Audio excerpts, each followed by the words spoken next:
Bien, bonjour à tous, bienvenue sur Chasse-Tir 21. On se retrouve après une semaine d'absence. Certainement un Covid carabiné qui m'a bien foutu KO. Donc c'est pour ça que j'ai pas sorti de vidéo la semaine dernière. Là ça va un peu mieux, je tousse encore, moi, c'est une toux pulmonaire, mais bon j'ai plus rien, plus de mots, plus tout et tout machin, donc ça va un peu mieux. Donc j'en profite de tenir la vidéo que j'avais commencé à filmer avant le Covid, où j'allais vous parler un petit peu de munitions de 22 long rifle. Alors vous n'êtes pas sans savoir si vous avez regardé mes vidéos, quand j'ai fait la vidéo de présentation de ma Tikka, j'ai trouvé que le groupement que j'avais d'habitude avec les GECO, donc les GECO qui m'ont moi toujours porté satisfaction, hein, depuis le temps qu'elles existent, je les achète, et j'ai jamais eu aucun problème. Et là, du coup, le groupement, il était vraiment merdique. Donc je me suis dit, tiens, c'est bizarre quand même, comment ça peut être aussi pourri, alors que, bon, normalement, j'ai jamais eu de soucis. Donc à la suite de ça, je suis allé chez Empreinte Nature, donc de rue de Mauvais à Fissa, voir Christophe, puis je lui dis, tiens, j'ai essayé, est-ce que tu n'aurais pas d'autres munitions et tout pour que j'essaye dans ma 22, parce que les GECO, la dernière fois, moi je précise que j'ai racheté quand même une série de GECO chez lui, donc c'est celle-là. Hein. Celle que j'avais essayé la dernière fois, j'avais acheté un lot, le lot c'était chez Decathlon. Je lui ai dit, tiens, la dernière fois j'ai essayé des GECO, j'étais pas très satisfait, est-ce que tu as quelque chose? Il m'a dit, tiens, faut que tu essayes celle-là. Donc il m'a donné une boîte de... D'ailleurs je te remercie Christophe, hein, parce que je précise que c'est l'armerie qui me l'a donné. Il m'a donné de la Norma-Tac 22. Pour que j'essaye. Alors je me suis dit, bon pourquoi pas, Norma, moi je connais, étant chasseur, je connais la qualité des munitions Norma. Je me doute qu'ils mettent pas autant de qualité ou de sérieux, on va dire, dans leur boîte en 22 long rifle. Ben, je me suis dit, pourquoi pas, ça doit valoir le coup quand même d'essayer. À cette occasion, je me suis dit, je vais aller faire un comparatif entre la GECO rifle 22 donc la GECO rifle, parce que la GECO ils font et de la rifle, et de la semi-auto. Moi, j'ai pas de semi-auto, donc j'ai pris la GECO rifle, la Norma-Tac en 22, et j'avais cette boîte de Fiocchi qui m'avait été offerte lors de l'achat de mon autre carabine en 22 long rifle, là, que j'appelle ma petite merde, parce que c'est vraiment une grosse merde. J'ai décidé d'en faire le test, voir ce qui groupait le mieux dans ma Tikka. J'ai fait une partie, je vous fais une partie ici où on va comparer les munitions, et une partie que j'ai filmée au club, donc en stand de tir, là où j'ai fait les essais de tir. Pour faire la comparaison, je vais essayer de vous faire une comparaison digne de ce nom. Je vais peser la munition, je vais peser la poudre, je vais peser l'ogive et je vais peser la douille. Voilà, comme ça on pourra vraiment faire un comparatif entre les trois. Pour ça, je me suis muni de ma GoPro, je sais pas si vous la voyez là au niveau du cadrage, mais j'ai mis ma GoPro ici. J'ai ma balance, donc la hausse que j'utilise pour faire mon rechargement, donc elle est précise au millième de gramme. Logiquement, on devrait pas trop être mal. Donc là, on va commencer par la GECO. J'ai mis ma GoPro en place et du coup, les images, je vais vous les filmer avec la GoPro. C'est une balance qui est extrêmement sensible, hein. Je sais pas si vous allez vous en rendre compte, mais là, je vais faire le 0. Voilà, il suffit à peine de parler au-dessus ou de souffler pour que ça change en fait. Je vais peser là une GECO. Elle fait 3 grammes 382. Pour la GECO, je vais peser une Norma à 3 grammes 462.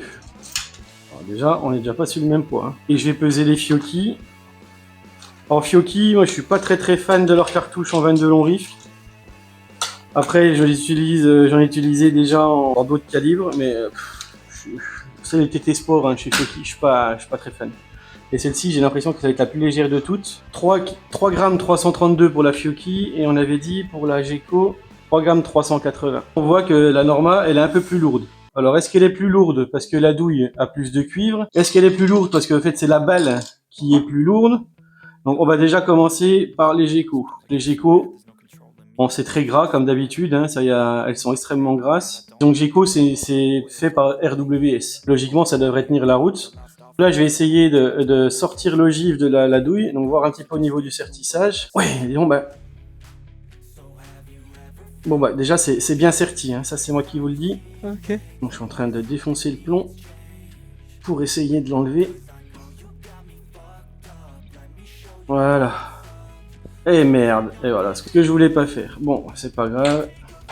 Je vais pas couper, hein, comme ça, vous verrez que du coup j'ai fait de la merde. J'ai complètement renversé la poudre. Donc celle-ci c'est bon. Alors, on va voir. Non, j'ai pas besoin de ça, je suis bête. Le poids de l'ogive de la GECO. 2 grammes 600, 2 grammes 637. Donc ça veut dire que sur les 3 grammes 380, il y a déjà 2 grammes 6 d'ogive. Donc là on est bon parce que eux ils annoncent 40 grains. Et 40 grains c'est 2 grammes 600 en moyenne. Là déjà c'est respecté. Ensuite on va voir la quantité de poudre dedans. Alors le type de poudre je pourrais pas vous le dire. Mais d'après ce que je vois là, ça ressemble à des petites... C'est de la poudre à paillettes. Ça c'est sûr. Alors c'est des paillettes vraiment extra fines. Alors, on va faire la taille et je vais vous dire exactement combien il y a de poudre dans une douille de 22 longs rifles de la marque Geco. Il y a 0,086 grammes. C'est-à-dire qu'il n'y a même pas 0,1 gramme de poudre. Combien? Et en même temps, je vous montrerai là donc tout de suite les résultats que j'ai fait avec cette boîte de Geco, donc cette série de Geco là. Alors, pour un petit coup de doigt avec la Geco. Maintenant, on va dépioter la Fiocchi. Alors, les 3 cartouches, normalement, c'est censé être des 40 grains. Hein. Quoique sur la TT Sport, là, c'est pas spécialement précisé. Est-ce que c'est précisé quelque part? Oh, c'est écrit dans 15 langues différentes, les amis. C'est une catastrophe à lire ces boîtes là. Ouais, ils précisent pas. Écoute, on va voir. On verra bien. Bon, au niveau du sertissage, c'est pareil. C'est bien chiant à enlever. Donc, c'est que c'est bien serti. Les munitions, elles bougent pas. Combien elle fait? 2 grammes 613. Donc 2 grammes 613. On est un peu plus léger que la Geco. Mais on reste dans les 2 grammes 6. Hein, donc c'est déjà une bonne chose. Elle fait 40 grains. Si vous voulez, je peux vous mettre directement ici. Donc la balance en grains. Hop, pour vous dire exactement. Elle fait 40,34 grains. Exactement pour la Fiocchi. Alors, je vais repasser en grammes. Un abonné qui m'a dit effectivement que ma balance elle coûtait une blinde. Certes, ça coûte une blinde quand on l'achète neuve, entre guillemets, mais moi je l'ai pas acheté neuve. Hein. Je l'avais acheté, comme je l'avais dit, d'occasion sur Naturabuy. J'avais payé 150 balles. Donc 150 balles, est-ce que c'est cher pour une balance? Oui et non. C'était une balance, donc c'est une balance de pharmacien. Qui moi elle était achetée par un chocolatier. Il s'en servait pour faire ses pesées exactes pour son chocolat. Effectivement, ça me permet surtout pour ma pesée de mes cartouches d'être vraiment précis au millième. Alors est-ce qu'on a besoin d'être précis au millième? Non. Mais est-ce que si on peut le faire c'est mieux? Oui. Voilà. Tout simplement. Donc on savait que ça faisait 1 g 640. Donc...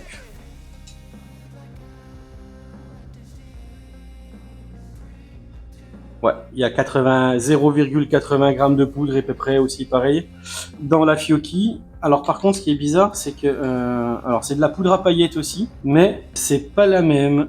Donc c'est pas la même poudre. Ça c'est les Fiocchi. On voit bien que les grains sont bien plus gros. Donc je vais laisser ça là sur mon plan de travail. Hein.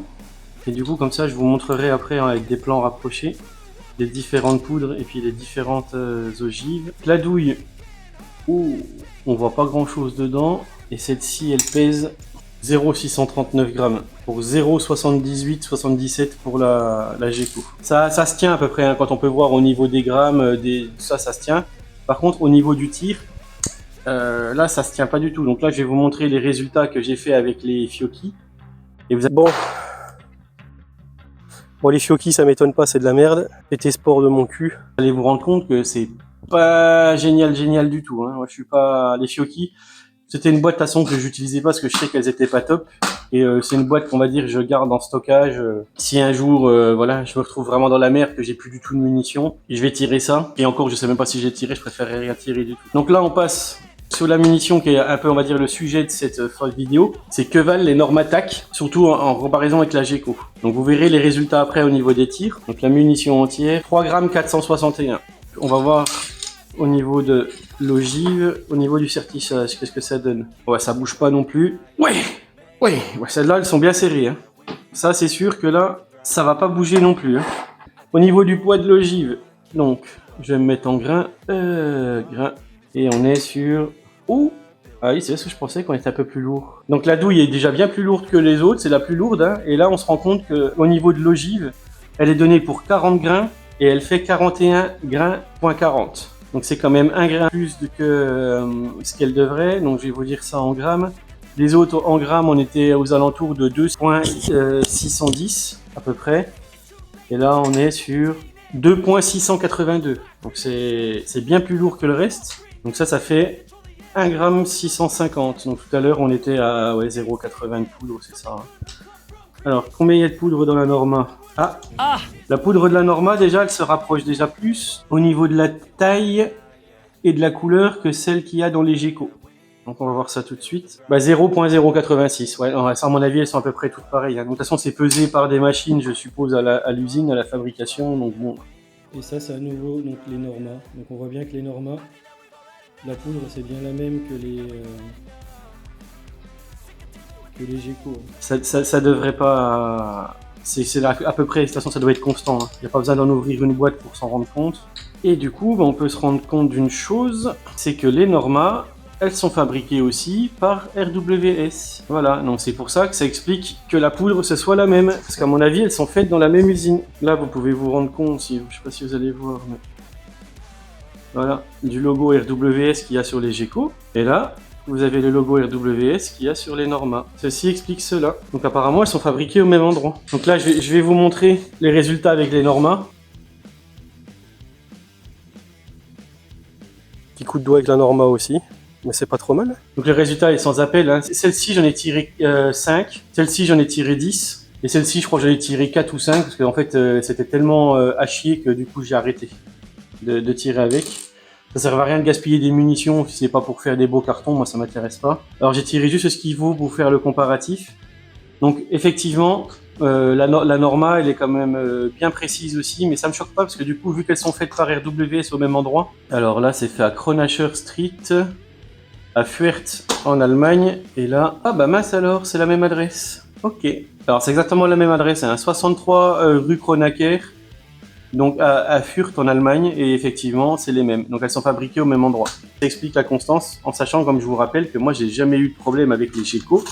C'est vraiment une série là que j'ai acheté chez Decathlon, j'ai acheté une boîte de 10, si vous voulez, donc j'en ai pris 500, et c'était catastrophique. Alors que celle-ci là que j'ai acheté chez Christophe à Empreinte Nature, ça va très bien. Et du coup les Norma, écoute, elles sont fabriquées au même endroit, donc ça se comprend pourquoi la qualité, la constante, elle est la même. D'où le sertissage aussi bien solide, bien serré, et des similarités avec les ogives et puis le reste. Quoique elles sont quand même un peu plus lourdes. En soi c'est bizarre quand même, parce que il y a plus, l'ogive elle est un peu plus lourde. Alors est-ce que ça vient de cette boîte là ou pas, je sais pas, je vais pas en ouvrir 50, hein, mais je vais vous montrer les poudres. Mais écoutez, je vous remercie d'avoir regardé cette petite vidéo. Donc pour ceux qui s'intéressent, hein, vous pouvez y aller. Donc moi je sais que dans la Tikka, donc dans mon canon de la Tikka, donc c'est une Tikka en 22 et c'est une Tikka MTR en 22 long rifle. Je tire avec un silencieux style numéro 5. Et elles vont bien. Elles vont bien et elles sont extrêmement bien silencées en plus. Du coup, on n'entend aucun bruit, quoi. On entend juste le claquement du percuteur et l'ogive qui va claquer au fond. Écoutez, merci beaucoup. Merci à ceux qui s'abonnent. On est 909 aujourd'hui, c'est impressionnant. On arrive bientôt aux 1000. Je pense qu'au 1000, préparer un petit truc, hein, je l'ai toujours dit et je le ferai. Préparer un petit truc sympa pour vous remercier. Je vais pas me cacher, je vais vous offrir quelque chose. Hein, voilà, pour vous remercier parce que c'est vraiment gentil à vous. C'est grâce à vous que du coup j'arrive à avoir des partenaires, vous voyez, comme Empreinte Nature, qui me permet de tester des munitions, de filmer des armes. Voir des gens comme Red Équipement, pareil, qui peuvent me mettre à disposition du matériel ou qui me mettent leur petit centre de tir pour les BBs et tout ça. C'est grâce à vous que tous les ATFL Box ou alors CV Life, comme vous avez vu là sur le pistolet qu'il y a derrière, qui m'ont envoyé donc tout ça. Donc tout ça c'est grâce à vous. Donc ça prend du temps, mais si ça sert à rien que je me prenne la tête à prendre du temps, si derrière j'ai pas d'abonnés pour les regarder. Donc merci aux 909 personnes qui sont abonnées à ce jour. Continuez à vous abonner, continuez à liker, continuez à partager. Comme je vous l'ai dit, vous êtes bon pour le référencement. Sachez que à ce jour, nous sommes le 5 octobre, samedi 5 octobre. Donc la saison de chasse va pas tarder d'ouvrir. Ma petite GoPro là, que j'ai acheté l'année dernière, donc pour vous filmer des belles vidéos de chasse, elle va pas chômer cet hiver et j'espère du coup pouvoir vous faire des belles vidéos donc de la chasse, du matériel de chasse avec mes collègues et tout ça. Et écoutez, merci à vous, je remercie Christophe, Empreinte Nature, vous le savez, je ne cesse de le dire, sur la route des Grands Crus à Fissin, 21 220, donc c'est rue de Mauvais, aux 2 rue de Mauvais. Pour les gens qui sont de la région, voilà, des armureries, on en a plus beaucoup. Si vous voulez avoir des bons armuriers qui vendent à des prix qui sont pas là pour s'enrichir sur le dos des gens et qui sont consciencieux dans leur travail. Je précise aussi qu'il fait de la taxidermie pour les gens que ça intéresse. Voilà, si vous avez des chasseurs, s'il y a des chasseurs qui me regardent, que vous faites un beau trophée. Si vous voulez, contactez donc Empreinte Nature à Fissin. Je cesse de le dire, grâce à lui, ça me permet quand même de vous présenter énormément de choses. Donc j'ai de la chance d'avoir un armurier qui me soutienne dans mon travail, et ça, comme je dis, c'est une chance. Donc je ne cesserai de le remercier tout le temps, même s'il y a des gens qui doivent se dire ah, eh ben, en fait j'en ai rien à foutre. Voilà, encore merci Christophe. Voilà. Merci à tout le monde, et comme le disait Giscard, vive la 22. Au revoir.